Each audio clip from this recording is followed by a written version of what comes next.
6 August रोजी जयस्तंभ चौकामध्ये हा विशेष स्टॉल लावण्यात आला होता। विद्यार्थ्यांनी स्वतःच्या हातांनी बनवलेल्या राख्यांचे सर्वत्र कौतुक होत आहे। या कार्यक्रमाला शहरातील अनेक शासकीय, निमशासकीय अधिकारी, सामाजिक कार्यकर्ते व पत्रकार उपस्थित होते। उपस्थित मान्यवरांमध्ये प्रभारी तहसीलदार राऊत साहेब, नायब तहसीलदार नागोलकर साहेब, चाणक्य अकादमीचे संचालक कुलदीप वाकोडे, नुपेन बाबूभाईजी पटेल, भाजपचे ज्येष्ठ नेते रावसाहेब कांबे, दिलीप अहिरवार आणि नेहरू युवा मंडळाचे अध्यक्ष अनिल डाहेलकर यांचा समावेश होता।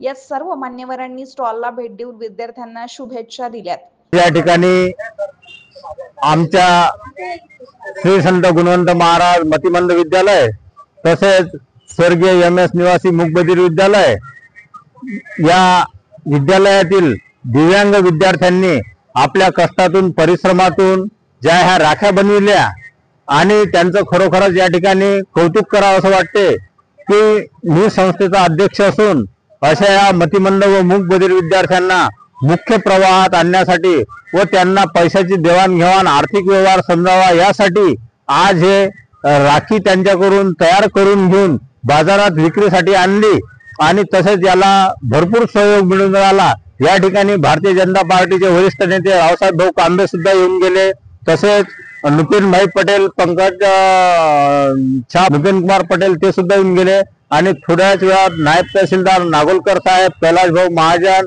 बरीचशी मंडळी येतील। तर माझ्या हा विद्यार्थ्यांचा उत्साह द्विगुणित व्हावा याकरिता हा सर्व उपक्रम आम्ही राबवित आहोत। धन्यवाद। संस्थेचे अध्यक्ष बाळासाहेब खांडेकर यांनी आलेल्या सर्व पाहुण्यांचे स्वागत केले आणि आभार मानले। या कार्यक्रमाला शाळेचे मुख्याध्यापक, शिक्षक, कर्मचारी आणि मोठ्या संख्येने विद्यार्थी उपस्थित होते। न्यूज विदर्भ टाइम्स साठी मोहम्मद शबीर, मूर्तिजापूर।